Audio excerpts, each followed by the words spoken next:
ఇన్ని రోజుల నుంచి ఆయన హీరో కాలే, ఇప్పుడు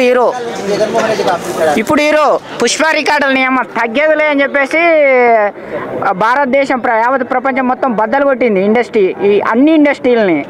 దాన్ని బద్దలు కొట్టే ప్రమాదంలో ఇప్పుడు ఇది ఉంది.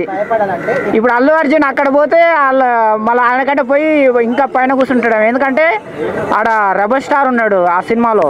అందు గురించి ఆ సినిమా ఆ స్థాయికి వెళ్ళిపోతుందేమని చెప్పేసి నాకైతే చాలా సంతోషంగా ఉంది భయ. ఎందుకనంటే ఒకప్పుడు మన తెలుగు వాళ్ళకి ఇటలీ, అక్కడ చిరంజీవి గారు ఒక ఫంక్షన్లో చెప్పాడు, ఇటలీ కానీ అక్కడ కొన్ని ఏరియాలకు పోతే తెలుగు వాళ్ళకి గుర్తింపు లేదని చెప్పేసి బాధపడ్డాడు.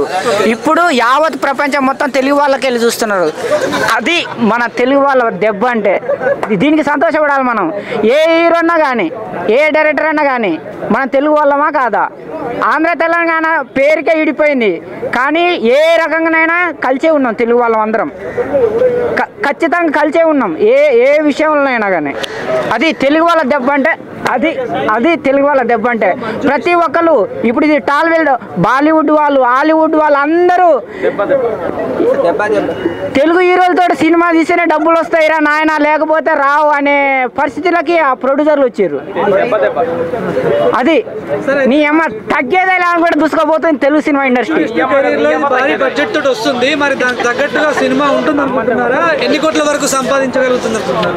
అది కోట్లనే చెప్పలేము భయ్యా, అవి ఎన్ని కోట్లు వస్తాయనేది మనం ఇప్పుడే చెప్పలేము. ఇప్పుడు ఒకవేళ మనం 100 కోట్లు అని చెప్తాము, లేకపోతే 1000 కోట్లు అని చెప్తాము, లేకపోతే 1,00,000 కోట్లు అని చెప్తాము.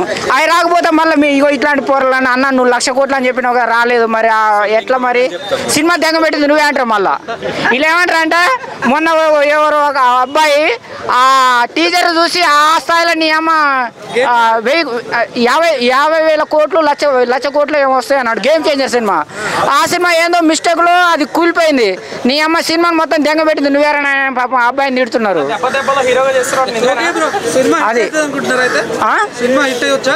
ఇట్టి కాదు, చరిత్రలో నిలిచిపోయే సినిమా. కన్నప్ప.